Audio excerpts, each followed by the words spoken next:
باللہ من الشیطان اللعین الرجیم بسم اللہ الرحمن الرحیم۔ میرے واجب الاحترام مومنین و مومنات، السلام علیکم ورحمۃ اللہ وبرکاتہ۔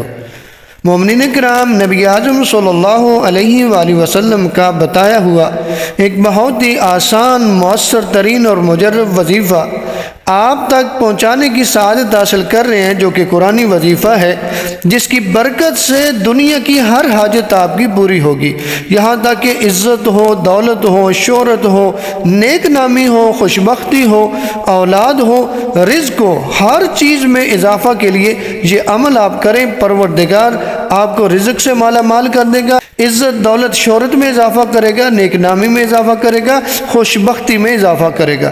نبی اعظم صلی اللہ علیہ وآلہ وسلم فرماتے ہیں کہ جو شخص سورہ الانفال کی آیت نمبر 9 کو ہر نماز کے بعد 11 مرتبہ پڑھے گا، پروردگار اس کے دل کی ہر حاجت کو شرف قبولیت عطا فرمائے گا۔ سورہ الانفال کی آیت نمبر 9، بسم اللہ الرحمن الرحیم۔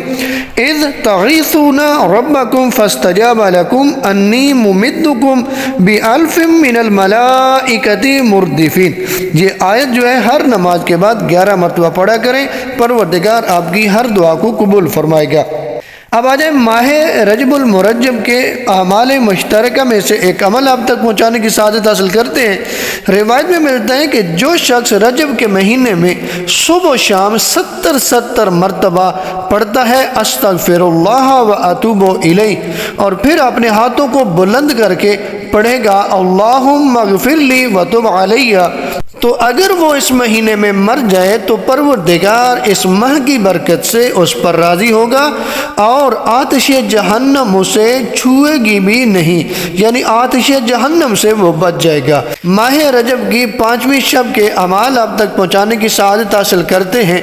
نبی اعظم صلی اللہ علیہ وآلہ وسلم فرماتے ہیں کہ ماہ رجب المرجب کی 5ویں شب یعنی 4 اور 5 رجب کی درمیانی رات کو آپ 6 رکعت نماز پڑھیں۔ نیت نماز شب پنجم کی ہوگی، 2 کر کے یہ نماز پڑھیں گے۔ 6 رکعت نماز 2 کر کے پڑھیں گے۔ طریقہ کچھ اس طرح سے ہے کہ ہر رکعت میں الحمد کے بعد آپ نے 25 مرتبہ سورہ توحید کی تلاوت کرنی ہے۔ رسول خدا صلی اللہ علیہ وآلہ وسلم فرماتے ہیں کہ جو اس نماز کو پڑھتا ہے، خدا اس کو 40 پیغمبر اور 40 شہداء کا ثواب عطا کرتا ہے، اور وہ پل صراط سے ایک نورانی گھوڑے پر بیٹھ کر بجلی کی طرح گزر جائے گا۔ اب ذرا روزے کا ثواب بھی سن لیں۔ نبی اعظم صلی اللہ علیہ وآلہ وسلم فرماتے ہیں کہ جو ماہ رجب میں 5 دن روزے رکھے گا تو قیامت والے دن اسے راضی کرنا اللہ کے ذمہ ہوگا۔